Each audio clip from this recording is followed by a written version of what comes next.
Every day you preach to yourself some kind of gospel. A false, I can't do this gospel, or the true, I have all I need in Christ gospel. Paul David Tripp, New Morning Mercies, a daily gospel devotion.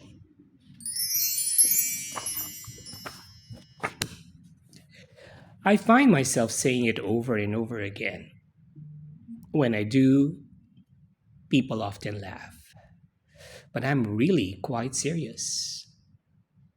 No one is more influential in your life than you because no one talks to you more than you do. It's a fact that you and I are in an endless conversation with ourselves. Most of us have learned that it's best not to move our lips because people will think we're crazy.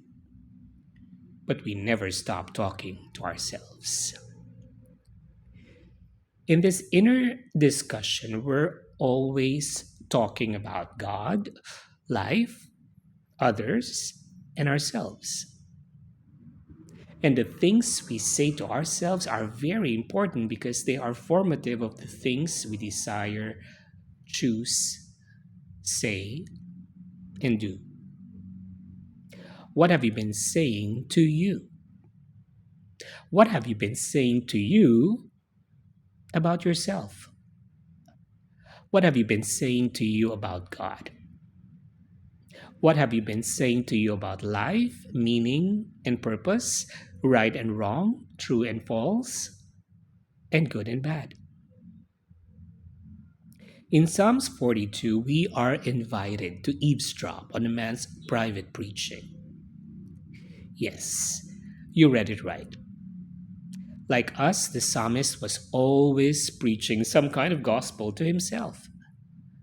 We either preach to ourselves a gospel of aloneness, poverty, and inability, or the true gospel of God's presence, power, and constant provision. You are preaching to yourself a gospel that produces fear and timidity, or one that propels you with courage and hope. You are preaching to yourself of a God who is distant, passive, and uncaring, or a God who is near, caring, and active. You are always preaching to yourself a gospel that causes you to rest in His wisdom, or a gospel that produces a bit of panic because it seems as if there are no answers to be found. Today, when it feels as if no one understands, what gospel will you preach to you? As you face physical sickness, the loss of a job, or the disloyalty of a friend, what message will you bring to you?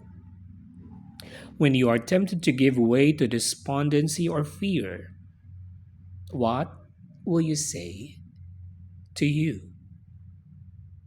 When life seems hard and unfair, what gospel will you preach to you? When parenting or your marriage seems difficult and overwhelming, what will you share with you? When your dreams elude your grasp, what will you say to you? When you face a disease that you thought you'd never face, what gospel will you preach to you? It really is true. No one talks to you more than you do.